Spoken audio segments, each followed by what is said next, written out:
Hi friends, welcome to CRISIL. Indian premier ലീഗിൽ ഇന്നത്തെ മത്സരത്തിൽ Chennai super kings Kolkata knight റൈഡേഴ്സിനെ നേരിടുകയാണ്. കഴിഞ്ഞ ദിവസം നടന്ന മത്സരത്തിൽ മുംബൈയും ഗുജറാത്ത് ടൈറ്റൻസും തമ്മിലുള്ള മത്സരത്തിന്റെ ഒരു ആവേശം കെട്ടടങ്ങിയിട്ടില്ല. ജയപരാജയങ്ങൾ മാറി മറിഞ്ഞ മത്സരത്തിൽ അവസാന നിമിഷമാണ് ഗുജറാത്ത് ടൈറ്റൻസ് 3 വിക്കറ്റിന് മുംബൈ ഇന്ത്യൻസിനെ പരാജയപ്പെടുത്തിയത്. ഇതുപോലെയുള്ള ആവേശകരമായ മത്സരങ്ങളാണ് ആരാധകരെ കൂടുതലും ഇതുപോലെയുള്ള മത്സരങ്ങളിലേക്ക് ആകർഷിക്കുന്നത്. അതുകൊണ്ട് തന്നെ ഇന്ന് കൊൽക്കത്ത നൈറ്റ് റൈഡേഴ്സും ചെന്നൈ സൂപ്പർ കിങ്സും തമ്മിലുള്ള മത്സരവും ഇതുപോലെ തന്നെ ഒരു ആവേശകരമായ അന്ത്യത്തിലേക്ക് പോകണമെന്നാണ് എല്ലാ ആരാധകരുടെയും ഒരു ആഗ്രഹം എന്ന് പറയുന്നത്. ചെന്നൈ സൂപ്പർ കിങ്സിനെ സംബന്ധിച്ചിടത്തോളം അവർ എലിമിനേറ്റ് ചെയ്യപ്പെട്ടിരിക്കുന്നു. ചെന്നൈയുടെ ആരാധകരെ സംബന്ധിച്ചിടത്തോളം വലിയ സങ്കടകരമായ ഒരു വസ്തുത തന്നെയാണ്. പക്ഷേ എന്നാലും ഈ ഒരു മത്സരത്തിൽ നല്ലൊരു പ്രകടനം ഉണ്ടാകുമെന്ന് നമുക്ക് പ്രതീക്ഷിക്കാം. KKRനെ സംബന്ധിച്ചിടത്തോളം അവരുടെ ഹോം ഗ്രൗണ്ട് ആയിട്ടുള്ള ഈഡൻ ഗാർഡൻസിലാണ് ഈ മത്സരം നടക്കാൻ പോകുന്നത്. ചെറിയൊരു ഹോപ്പ് അവർക്ക് ഇപ്പോഴും ഉണ്ട്. കാരണം എന്താണെന്ന് വെച്ച് കഴിഞ്ഞാൽ 3 മത്സരങ്ങൾ ബാക്കിയുണ്ട്. ആ 3 മത്സരങ്ങളിലും ജയിക്കുകയാണെങ്കിൽ 17 പോയിന്റ് സ്വന്തമാക്കാനായിട്ട് അവർക്ക് സാധിക്കും. ചെറിയ ഒരു ഹോപ്പ് അവർ നിലനിർത്തുന്നു എന്നുള്ളതാണ്. ഈഡൻ ഗാർഡൻസിലെ പിച്ചിനെ പറ്റി നമ്മൾ എപ്പോഴും സംസാരിക്കുന്നത് നല്ലൊരു ബാറ്റിംഗ് ട്രാക്കാണ്. ആ ഒരു ഇനീഷ്യൽ സ്റ്റേജിൽ വിക്കറ്റ് കൊടുക്കാതെ ബാറ്റ് ചെയ്യാനായിട്ട് സാധിക്കുകയാണെങ്കിൽ അവസാന ഘട്ടത്തിലേക്കൊക്കെ വരുമ്പോൾ വലിയ റൺസുകൾ കണ്ടെത്താൻ കഴിയുന്ന ഒരു ഗ്രൗണ്ടാണ് ഈഡൻ ഗാർഡൻസിലേത്. ഒപ്പം തന്നെ ഒരു ചെറിയ ഗ്രൗണ്ടാണ്. ഒരുപാട് സിക്സറുകളും ബൗണ്ടറികളും നേടാൻ കഴിയുന്ന ഒരു ഗ്രൗണ്ട് കൂടിയാണ് ഈഡൻ ഗാർഡൻസിലേത് എന്ന് മറക്കുന്നില്ല. അതുകൊണ്ട് തന്നെ കഴിഞ്ഞ മത്സരത്തിലൊക്കെ 200-ന് മുകളിലുള്ള ഒരു സ്കോർ വരുന്നത് കണ്ടതാണ്. അതുപോലെ തന്നെ ഈ ഒരു വർഷവും ഈ ഒരു മത്സരത്തിലും അതുപോലെ തന്നെ വലിയ സ്കോർ വരാനുള്ള സാധ്യതയുണ്ട് എന്നാണ് ഞാൻ പ്രതീക്ഷിക്കുന്നത്. ഏതായാലും നമ്മൾ ഇരു ടീമുകളുടെയും ഒരു പ്രോബബിൾ 11 പരിശോധിക്കുകയാണെങ്കിൽ ആദ്യം കൊൽക്കത്ത നൈറ്റ് റൈഡേഴ്സിന്റെ പ്രോബബിൾ 11ലേക്ക് പോകുമ്പോൾ റഹ്മാനുള്ള ഗുർബാസും സുനിൽ നരൈനുമാണ് അവിടെ ഓപ്പണിംഗ് സ്ലോട്ടിൽ ഉണ്ടാവുക. സുനിൽ നരൈൻ കഴിഞ്ഞ മത്സരത്തിലൊക്കെ കുറച്ച് നല്ല ഒരു ബൗളിംഗ് പ്രകടനം കാഴ്ചവെച്ചിരുന്നു. അദ്ദേഹത്തിന്റെ ബാറ്റിൽ നിന്ന് കുറച്ചും കൂടെ ഒരു മെച്ചപ്പെട്ട പ്രകടനം ഉണ്ടാവുകയാണെങ്കിൽ KKRന് നല്ലതായിരിക്കും. അതുപോലെ തന്നെ റഹ്മാനുള്ള ഗുർബാസും നല്ല ഒരു തുടക്കം കഴിഞ്ഞ മത്സരത്തിൽ നൽകിയിരുന്നു. അത് തുടർന്നു കൊണ്ടുപോകാൻ അദ്ദേഹത്തിന് സാധിച്ചില്ല. 1 ഡൗൺ പൊസിഷനിൽ ഉണ്ടാവുക അവരുടെ ക്യാപ്റ്റനായിട്ടുള്ള അജിങ്ക്യ രഹാനെയാണ്. നല്ല ഫോമിലാണ് ബാറ്റ് ചെയ്തുകൊണ്ടിരിക്കുന്നത്. നമ്പർ 4 പൊസിഷനിൽ അങ്കുഷ് രഘുവംശിയാണ്. കഴിഞ്ഞ മത്സരത്തിൽ നല്ലൊരു ബാറ്റിംഗ് പ്രകടനം കാഴ്ചവെക്കാനായിട്ട് രഘുവംശിക്കും സാധിച്ചിരുന്നു. നമ്പർ 5 പൊസിഷനിലേക്ക് വരുമ്പോൾ വെങ്കടേഷ് അയ്യരാണ്. വെങ്കടേഷ് അയ്യർക്ക് തന്റെ ഒരു പ്രൈസ് ടാഗിന് അനുസരിച്ചുള്ള പ്രകടനം കാഴ്ചവെക്കാൻ സാധിക്കുന്നില്ല എന്ന് നമ്മൾ തുടക്കം തൊട്ട് പറയുന്നതാണ്. അതുപോലെ തന്നെ നമ്പർ 6 പൊസിഷനിലേക്ക് വരുമ്പോൾ റിങ്കു സിംഗ് ആയിരിക്കും. റിങ്കു സിംഗിനും വലിയ പ്രകടനങ്ങളൊന്നും കാഴ്ചവെക്കാനായിട്ട് സാധിക്കുന്നില്ല. പക്ഷേ പലപ്പോഴും നല്ല മത്സരങ്ങൾ വരുമ്പോൾ ആ ഒരു ഫോമിലേക്ക് ഉയരുന്ന ഒരു താരമാണ് റിങ്കു സിംഗ്. നമ്പർ 7 പൊസിഷനിലേക്ക് വരുമ്പോൾ ആന്ദ്രെ റസലാണ്. ആന്ദ്രെ റസലിന്റെയും ബാറ്റ് കൊണ്ടുള്ള പ്രകടനങ്ങളൊന്നും അത്രത്തോളം വലിയ ആശാവഹമല്ല. പക്ഷേ ബൗളിംഗിൽ നല്ല പ്രകടനങ്ങൾ കാഴ്ചവെക്കാൻ അദ്ദേഹത്തിന് സാധിക്കുന്നു. നമ്പർ 8 പൊസിഷനിലേക്ക് വരുമ്പോൾ രമൺദീപ് സിംഗ് ആണ്. രമൺദീപ് സിംഗിനും വലിയ പ്രകടനങ്ങളൊന്നും കാഴ്ചവെക്കാൻ സാധിക്കുന്നില്ല. നമ്മൾ എല്ലാ വീഡിയോയിലും പറയുന്നതാണ് ഈ 3 പ്രധാനപ്പെട്ട താരങ്ങൾ, അതായത് Ramandeep Singh, Rinku Singh, Andre Russell. Middle ഓർഡറിൽ ഇവരുടെ ഒരു സാന്നിധ്യം അല്ലെങ്കിൽ ഇവരുടെ ഒരു പെർഫോമൻസ് ആണ് KKRനെ സംബന്ധിച്ചിടത്തോളം ഏറ്റവും പ്രധാനം അർഹിക്കുന്ന ഒന്ന് എന്നുള്ളത്. നമ്പർ 9 പൊസിഷനിലേക്ക് വരുമ്പോൾ മൊയിൻ അലി തന്നെയായിരിക്കും കളിക്കുന്നത്. അദ്ദേഹത്തിന്റെ ഒരു ബാറ്റിംഗ് അവർക്ക് കൂടുതൽ ഡെപ്ത് നൽകുന്നു. നമ്പർ 10 പൊസിഷനിൽ ഹർഷിത് റാണ ആയിരിക്കും. നല്ല ഒരു ബൗളറാണെന്ന് നമുക്കറിയാം. നമ്പർ 11 പൊസിഷനിലാണ് അവരുടെ ഏറ്റവും മെച്ചപ്പെട്ട ബൗളറായിട്ടുള്ള വരുൺ ചക്രവർത്തി ഉള്ളത്. ഇനി അവരുടെ ഒരു ഇമ്പാക്ട് സബായിട്ട് അവർ ഉപയോഗിക്കാൻ പോകുന്നത് വൈഭവ് അറോറയാണ്. ഇനീഷ്യലി ബോൾ നല്ലപോലെ സ്വിംഗ് ചെയ്യിക്കാൻ പറ്റുന്ന ഒരു ബൗളറാണ് വൈഭവ് അറോറ എന്നുള്ളത് നമുക്ക് അറിയാം. ഇനി നമ്മൾ നോക്കാൻ പോകുന്നത് ചെന്നൈ സൂപ്പർ കിങ്സിന്റെ ഒരു പ്രോബബിൾ 11 എങ്ങനെയായിരിക്കും എന്നുള്ളതാണ്. ആയുഷ് മാത്രേ മികച്ച ഫോമിലാണ് ബാറ്റ് ചെയ്തുകൊണ്ടിരിക്കുന്നത്. കഴിഞ്ഞ മത്സരത്തിൽ ഒരു 94 റൺസ് നേടാനായിട്ട് അദ്ദേഹത്തിന് സാധിച്ചിരുന്നു. വളരെ മികച്ച ഒരു ബാറ്റിംഗ് പ്രകടനമായിരുന്നു.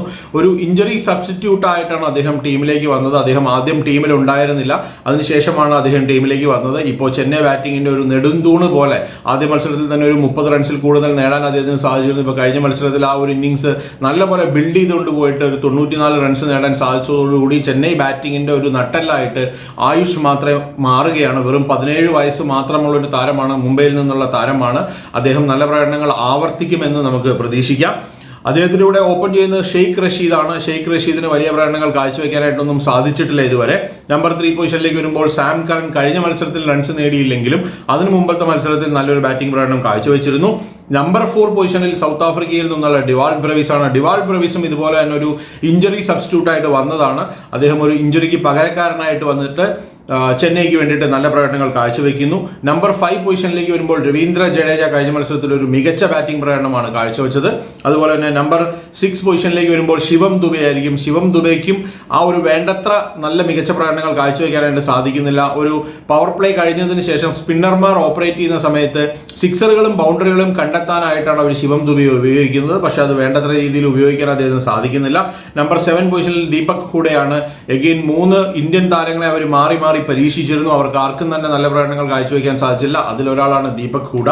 നമ്പർ 8 പൊസിഷനിൽ MS ധോനി ആയിരിക്കും. കീപ്പിംഗിൽ നല്ല പ്രകടനങ്ങൾ കാഴ്ചവെക്കുന്നു, പക്ഷേ ബാറ്റിംഗിൽ ഫിനിഷ് ചെയ്യാനായിട്ട് ധോനിക്ക് കഴിഞ്ഞ മത്സരത്തിലും സാധിച്ചില്ല. നമ്പർ 9 പൊസിഷനിൽ അൻഷുൽ കംബോജ് ആയിരിക്കും. അൻഷുൽ കംബോജിനെ അവസാന കുറച്ച് മത്സരങ്ങളിലാണ് ഉപയോഗിച്ചത്. ആദ്യമൊന്നും അദ്ദേഹത്തിനെ യൂസ് ചെയ്തിരുന്നില്ല ചെന്നൈ സൂപ്പർ കിങ്സ്. നമ്പർ 10 പൊസിഷനിൽ അവരുടെ ഏറ്റവും മികച്ച ബൗളറായിട്ടുള്ള നൂർ അഹമ്മദാണ്. നല്ല ഒരു ബൗളറാണെന്ന് നമുക്കറിയാം. ഈ ടൂർണമെന്റിൽ ഉടനീളം മികച്ച പ്രകടനങ്ങൾ അദ്ദേഹം കാഴ്ചവെക്കുന്നു. നമ്പർ 11 പൊസിഷനിൽ ഖലീൽ അഹമ്മദാണ്. കഴിഞ്ഞ മത്സരത്തിലെ അവസാനത്തെ ഓവറിൽ ഒരുപാട് റൺസ് വിട്ടുകൊടുത്തുവെങ്കിലും ഈ ടൂർണമെന്റിൽ ഉടനീളം നല്ല പ്രകടനങ്ങൾ കാഴ്ചവെക്കാനായിട്ട് ഖലീൽ അഹമ്മദിന് സാധിക്കുന്നുണ്ട്. അവരുടെ ഇമ്പാക്ട് സബായിട്ട് ഉപയോഗിക്കുന്നത് മദീഷ പതിരണയാണ്. മദീഷ പതിരണ പല മത്സരങ്ങളിലും ഓഫ് കളർ ആണെന്ന് നമുക്കറിയാം. പക്ഷേ കഴിഞ്ഞ മത്സരത്തിൽ അവസാനത്തെ ഓവറിൽ ഒഴിച്ച നല്ലൊരു ബോളിംഗ് പ്രകടനമായിരുന്നു മദീഷ പതിരണയുടേത് എന്നും ഞാൻ മറക്കുന്നില്ല.